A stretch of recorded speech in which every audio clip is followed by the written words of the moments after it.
Bonjour, nous allons vous montrer comment générer les bulletins annuels. Donc ici, nous allons prendre une salle de classe, par exemple le CE1. Et ici, nous avons les périodes. Donc, nous allons partir là dans 2024-2025.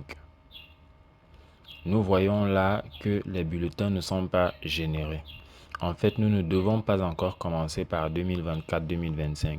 Puisque nous sommes au troisième trimestre, nous devons d'abord générer les bulletins du troisième trimestre. C'est extrêmement important. Donc, nous cliquons là et nous venons d'abord dans le troisième trimestre. Nous cliquons donc d'abord sur troisième trimestre.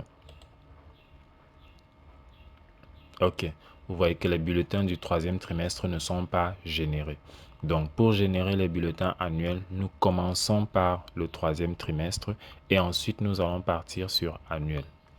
Donc, nous sommes sur le troisième trimestre. Nous allons tout simplement, puisque tous les bulletins ne sont pas générés, nous allons tout simplement dérouler ce bouton Génération et autres. Vous cliquez là-dessus et vous allez cliquer sur le premier bouton Générer tous les bulletins. Vous cliquez et vous patientez. Une fois la génération terminée, vous allez observer que sur chaque ligne d'élèves dont les bulletins ont été générés, vous avez un petit message en rouge là qui apparaît. Rang et stat, c'est barré.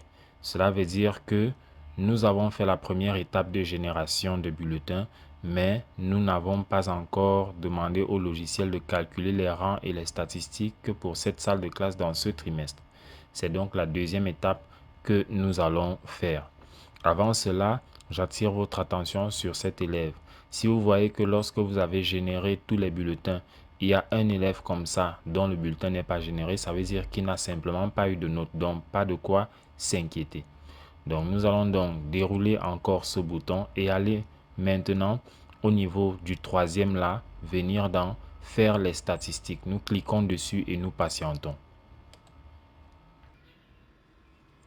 Une fois que l'opération est terminée, attendons toujours que les bulletins s'affichent normalement avant de faire une autre action. Une fois que l'opération est terminée, nous voyons bien là que nous avons nos différentes moyennes, nous avons les rangs, voilà.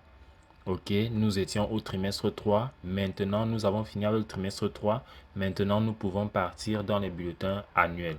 Et donc, nous venons là, nous choisissons maintenant 2024-2025. Nous allons répéter les deux mêmes opérations maintenant pour 2024-2025.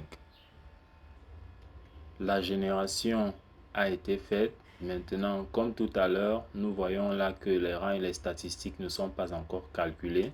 Nous allons dérouler le bouton et aller dans faire les statistiques. Nous patientons. La génération est terminée. Maintenant, nous pouvons imprimer nos bulletins.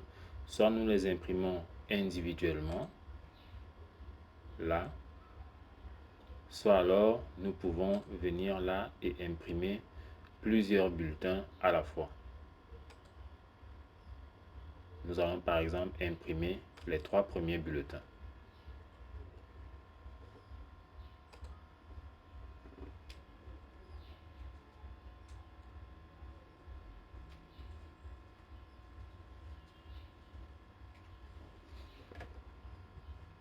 Voilà, vous voyez bien que les bulletins s'affichent.